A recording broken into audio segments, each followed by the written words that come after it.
بسم الله الرحمن الرحيم بسم الله الرحمن الرحيم. السلام عليكم ورحمة الله وبركاته.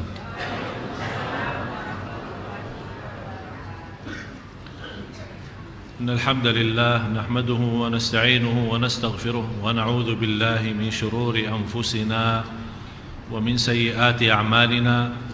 من يهده الله فلا مضل له ومن يضلل فلا هادي له، وأشهد أن لا إله إلا الله وحده لا شريك له، وأشهد أن سيدنا ونبينا محمدا عبد الله ورسوله. اللهم صل وسلم وبارك على سيدنا محمد وعلى آله وصحبه ومن تبعهم بإحسان إلى يوم الدين. سبحانك لا علم لنا إلا ما علمتنا إنك أنت العليم الحكيم.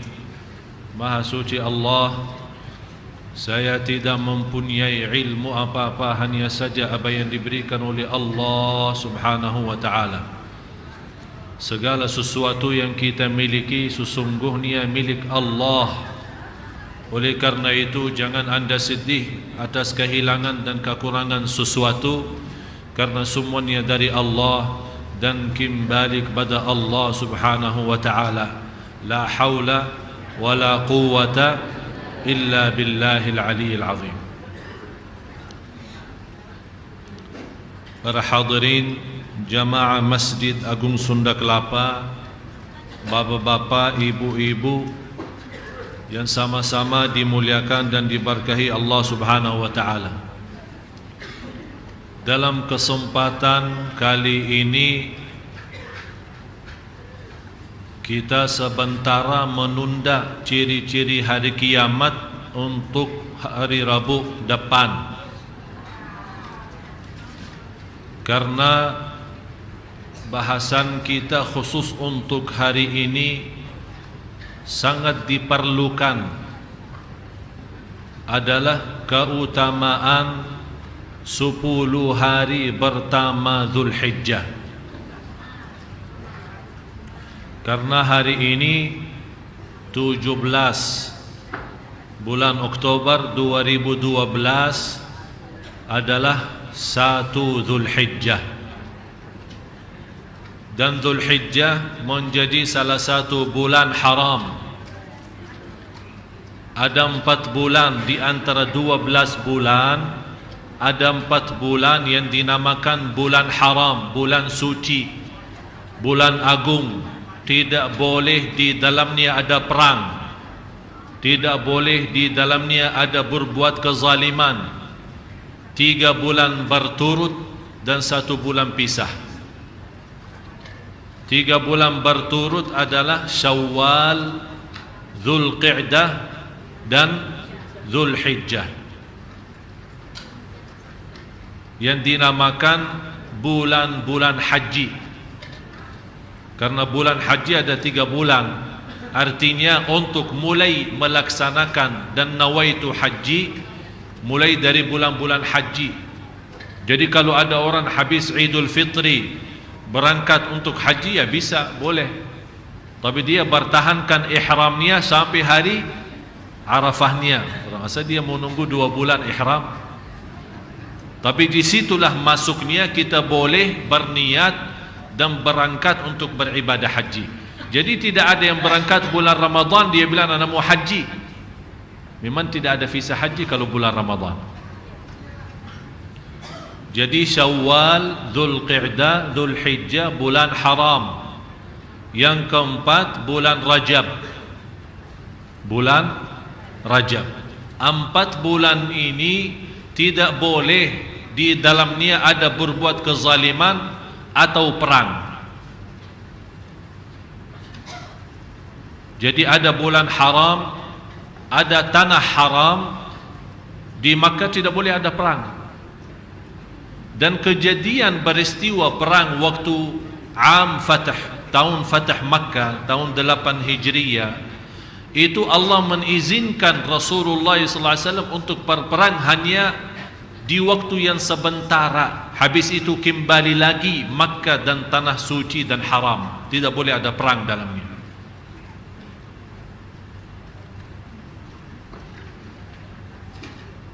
Dan bulan Zulhijjah ini menjadi bulan yang terakhir di tahun Hijriyah. Kalau bulan Masihiyah tahun akhir bulan 12 Desember.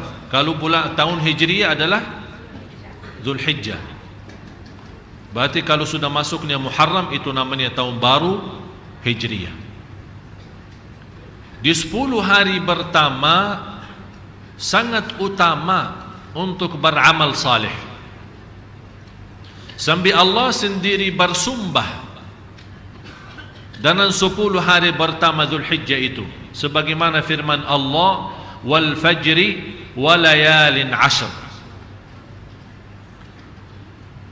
Walaupun ada berbeda pendapat antara ulama, penjelasan wa layalin ashr, malam-malam yang 10, sebagian ahli tafsir menjelaskan yang dimaksud adalah 10 malam akhir Ramadan. Tapi sebagian besar dari ahli tafsir yang dimaksud adalah 10 pertama bulan Zulhijjah, sebagaimana penjelasan Imam Ibnu Katsir rahimahullah.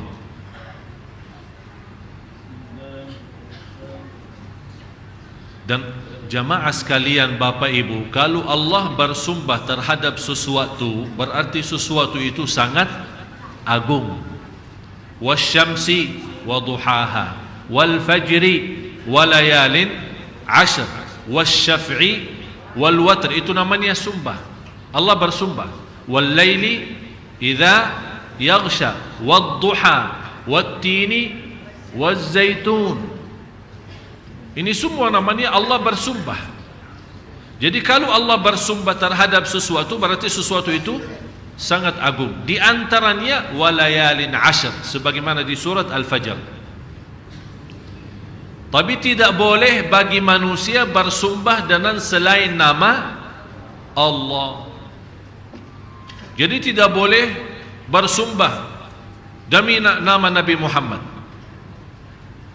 demi Ka'bah. Ka'bah itu menjadi apa, kalau boleh diistilahkan sebagai makhluk, batu. Tapi kita boleh bilang warabbil Ka'bah, bersumpah siapa Tuhan Ka'bah itu, dan siapa yang memiliki Ka'bah itu adalah Allah Subhanahu wa ta'ala. Tapi kalau Allah boleh dan berhak untuk bersumpah dengan apa saja di antara makhluknya. Dan hadis ini menjelaskan yang diriwayatkan Imam Bukhari, hadis Abdullah bin Abbas. Anda bisa lihat langsung. Ini hadis sahih yang diriwayatkan Imam Bukhari, hadis Abdullah bin Abbas radhiyallahu anhuma. Di sini hadis yang menjelaskan saking mulia 10 hari pertama, Allah Subhanahu wa taala paling cinta amal-amal salih di dalam hari-hari 10 tersebut. Contoh, kalau Anda suka salat sunnah, duha dan yang lain-lain, Allah lebih cinta salat duha di 10 hari pertama Zulhijjah. Jauh lebih besar pahalanya. Yang saya ambil hikmahnya, wallahu a'lam, khusus bagi jamaah yang tidak berhaji, Allah memberikan kesempatan supaya bisa mendapatkan nilai ibadah haji walaupun tidak mampu berhaji.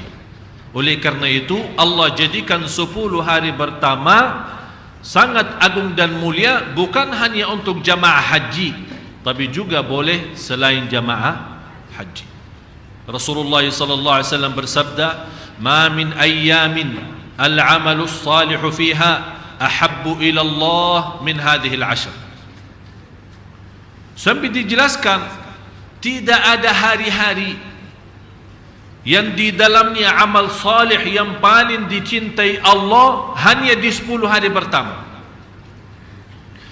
Saking mulia jamaah sekalian, Bapak Ibu, saking mulia 10 hari pertama, muncul berbeda pendapat antara ulama mana yang lebih afdal.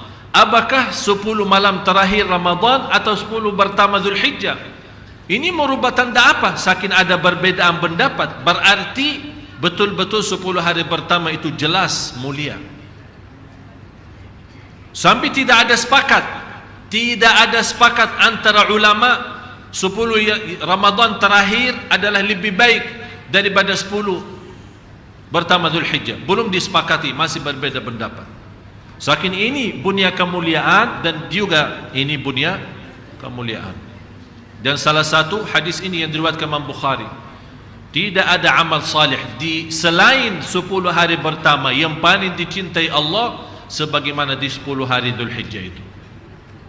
Sambil ada sahabat kaget mendengar berita gembira, sampai ada yang bertanya, ya Rasulullah, terus bagaimana jihad fisabilillah yang sinilai amal jihad tidak sampai, masih amal salih lebih jauh baik daripada jihad fisabilillah, kecuali jihad itu orang keluar dari rumahnya dengan jiwa dan harta dan tidak balik lagi, berarti dia sudah menghabiskan hartanya di jalan Allah, kemudian dia mati syahid, baru bisa menjadi nilai ibadah di dalam 10 hari pertama.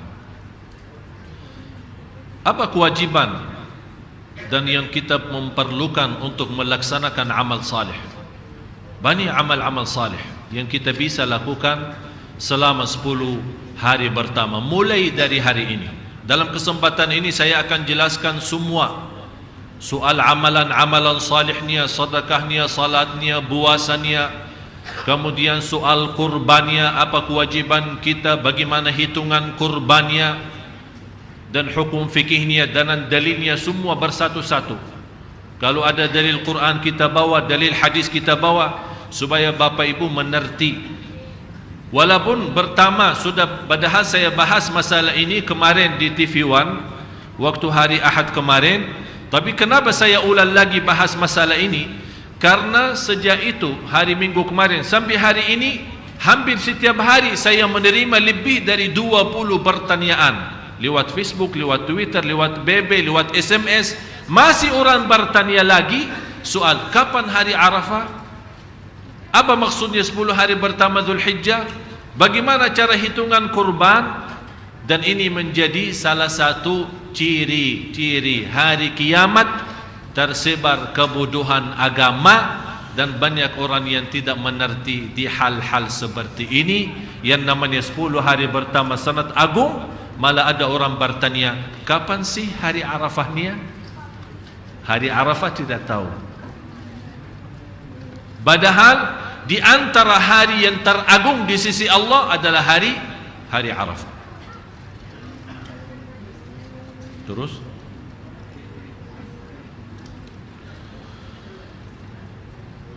di antara amal-amal yang salih yang perlu kita jaga dan kita amalkan khusus untuk jemaah haji, memang yang terbaik di 10 hari pertama untuk bulan Zulhijjah untuk laksanakan umrah dan haji. Biasanya jemaah haji umrah hampir 60-80% sudah pada berangkat. Tapi ada juga yang masih siap-siap menunggu visahnya, menunggu apa. Jadi di antara amal yang perlu kita jaga adalah haji dan umrah. Dan jamaah sekalian, harus kita fahami satu persoalan. Untuk haji tidak wajib umrah sebelumnya.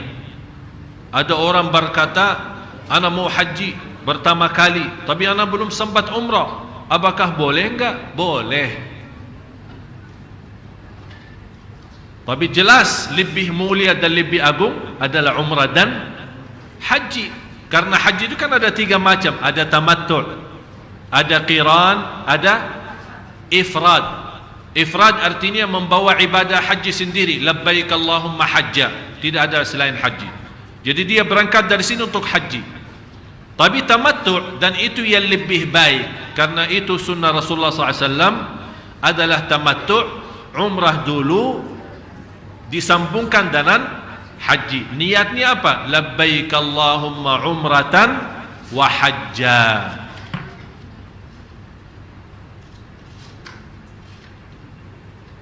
Dan di sini dijelaskan di hadis yang sahih, Rasul sallallahu alaihi wasallam, hadis Abi Hurairah radhiyallahu an, bagaimana menjelaskan al-umratu ila al-umrah kaffaratun lima bainahuma wal hajjul mabrur laisa lahu jazaa'un illal jannah. Hadis sahih riwayat Imam Bukhari dan Muslim. Kira-kira jelas tayangannya, bisa dibaca. Antara umrah dan umrah kesempatan untuk menghapus dosa. Antara umrah dan umrah kesempatan untuk menghapus dosa. Dan ini juga salah satu dalil dasar membolehkan kita ambil umrah sesudah umrah. Ini selalu diributkan, setiap tahun jamaah berangkat umrah diributkan. Katanya ustaz kita tidak membolehkan, ada ustaz lain membolehkan. Yang benar mana sih? Bingung. Jadi dia habis selesai umrah, dia ingin mau umrah lagi, mau balik ke At-Tan'im atau ke Ju'rana atau ke mana, keluar batas Masjidul Haram, kemudian ambil umrah lagi, nawaitu umrah, ihram lagi, kemudian masuk lagi. Padahal baru pagi hari dia umrah atau siang hari umrah, dia ingin malam hari juga umrah lagi. Ini membuktikan tanpa ada batas. Tanpa ada batas. Umrah antara umrah sama umrah. Apakah antara umrah sama umrah 1 tahun? Berarti selama 1 tahun terhapus dosa kita. Antara umrah sama umrah yang akan datang 1 hari, berarti selama 1 hari terjamin ampunan dosa kita. Karena tidak ada satu ayat atau hadis membatasi antara umrah sama umrah harus 1 bulan atau harus 1 minggu atau harus 1 tahun, tidak ada. Apalagi bagi jamaah yang jauh semacam jamaah Indonesia. Sayang, dia tidak tahu kapan sempat lagi. Jadi dia datang hanya 4 hari atau 8 hari di Makkah. Silahkan, mau setiap hari 10 kali umrah, mampu silahkan. Kesempatan. Kita belum tahu, bisa pulang ke negerinya tidak sempat lagi umrah atau lihat tanah suci lagi. Oleh kerana itu manfaatkan daripada belanja berkeliling tawaf Safa Marwah di pasar, di mall. Safa Marwah antara mall sama mall. Dia salah hitungkan berapa tawafnya, salah hitungkan berapa Safa Marwah, tapi tidak pernah salah hitungkan berapa mall yang dia lewatin dan dia belanja. Jadi kesempatan daripada belanja, belanja takwa, belanja hidayah, belanja ampunan, belanja ridha Allah, berumrah berkali-kali. Karena ini kesempatan. Wal hajjul mabrur laisa lahu jazaa'un ilal jannah. Haji yang mabrur, saking mulia haji mabrur, tidak ada balasan selain surga. Yang paling nikmat haji mabrur jalan kaki. Itu paling nikmat. Jadi semua karena kita dengan keluarga, adik saya Muhammad dengan istrinya, saya sama ibu saya, ada adik sama ayah saya, selama kita berhaji antara Safa, Marwah, kemudian Arafah, Mina, Muzdalifah, tidak pakai mobil sama sekali. Jalan kaki, pagi, siang, malam, sore, pokoknya jalan kaki. Begitu kita capek, kita bawa kemah. Tahu kemah? Model kemah kecil, tinggal pasang, udah istirahat, makan terus lagi. Tapi nikmat. Tapi sekarang orang-orang mau umrah tapi dengan VIP, biar tidak capek. Yang penting asinnya, makanan, apalagi di Arafah paling diributkan. Nanti kita akan masuk bahasan Arafah. Jadi amalan yang utama untuk dilaksanakan di 10 hari pertama adalah umrah dan haji. Kalau orang sempat, dan kita doakan jamaah Indonesia, terutama jamaah Masjid Sunda Kelapa yang berangkat haji, semoga insyaAllah perjalanannya lancar, sihat walafiat, dan kembali ke tanah air lagi membawa haji mabrur. Cuba bayangkan kalau 200,000 jamaah haji semua bawa haji mabrur, insyaAllah Indonesia lebih baik. Tapi dah tahulah gimana caranya. Terus di antara amal-amal lain selain haji umrah adalah puasa. Berpuasa menjadi salah satu amalan yang indah. Oleh kerana itu disebut di hadis yang qudsi, as-sawmu li wa ana ajzi bih. Puasa itu untukku Kenapa di sini ibadah puasa khususnya dinamakan puasa itu untukku, kata Allah. Ini hadis qudsi. Kenapa hanya ibadah puasa yang disebut untukku, padahal semua ibadah sebenarnya qul inna salati wa nusuki wa mahyaya wa mamati lillahi rabbil alamin. Karena rahasia puasa beda sama ibadah-ibadah yang lain. Salat bisa jadi riya, haji, umrah, bacaan Quran, bersedekah, walaupun kita berusaha ikhlas, menjaga ikhlas, tapi ada namanya bisikan-bisikan syaitan berusaha menjadi amal kita riya. Kecuali puasa, orang pun walaupun kita bohong, kita berkata berpuasa, tak ada yang tahu kita puasa enggak. Bisa sambil wudu terus minum, dan di sebelah kita dia fikir kita, tapi separuhnya buang, separuhnya minum. Bisa jadi. Oleh karena itu Allah rahasiakan pahalanya. Semua amal salih dibalas oleh Allah 10 kali lipat kecuali puasa. Sampai kata ulama batasnya tidak ada yang tahu. Kembali kepada murni ikhlas kita. Oleh karena itu kesempatan untuk kita mengisi 10 hari pertama, di antara lain kalau kita tidak sempat tahun ini haji umrah, alhamdulillah ada kesempatan kita mengisi berpuasa. Mulai dari hari pertama, sebenarnya mulai hari ini. Kalau tidak sempat, belum tahu, belum isbat, belum ada info, boleh mulai besok. Nawaitunya apa? Karena puasa hari Arafah adalah puasa sunnah, berarti boleh 2 in 1. Tahu 2 in 1? Puasa hari Arafah, puasa hari 10 pertama Zulhijjah plus hari Kamis. Jadi nawaitunya 2. Itu namanya 2 in 1. Alhamdulillah, plus boleh ya. Tidak boleh digabungkan ibadah wajib dengan niat lain. Misal, contoh, saya ada salat subuh, tapi begitu saya mau salat subuh, saya ingat ada subuh kemarin, ketiduran terus lupa. Udah, ya Allah, nawaitu subuh hari ini plus yang kemarin. Itu dah bisa. Itu ibadah wajib. Kalau wajib tidak boleh digabung. Tapi contoh, saya begitu masuk masjid jam 11, habis saya wudu, dan ada kebetulan ada acara. Kalau saya mau laksanakan sunnah wudu, tahiyatul masjid, kemudian sunnah duha, habis waktu dan acara orang pada tunggu. Apalagi orang itu ustaz atau orang yang membawa acara, udah masuk nawaitu 3 in 1. Duha, tahiyatul masjid, sunnah wudu, 3 in 1. Udah bismillah, Allahu akbar, salat. Semuanya terhitung dapat tiga-tiganya. Nawaitunya bagaimana? Kalau ada yang mudah, jangan cari yang susah. Kalau ada yang mudah, jangan cari. Nawaitunya sudah di dalam hati, duha, qabliyah, tahiyatul masjid, kemudian sunnah wudu. Dah usah nawaitu an usalli duha, sunnatul wudu, kemudian tahiyatul masjid di Masjid Agung Sunda Kelapa. Nanti salah sebut lagi, nanti ulang lagi niatnya. Udah, nawaitunya masuk sunnah tahiyatul masjid, sunnah wudu, kemudian sunnah duha. Jelas? Termasuk puasa sunnah. Ini sekarang kita mengharapkan ada di antara bapak ibu yang suka puasa Nabi Daud. Silahkan tetap puasa Nabi Daud, tapi tambah lagi plus puasa hari 10 pertama Zulhijjah, supaya kita mendapatkan nilai ibadah 2. Ibadah puasa Daud, ibadah puasa hari Kamis, ibadah puasa keutamaan Zulhijjah ini.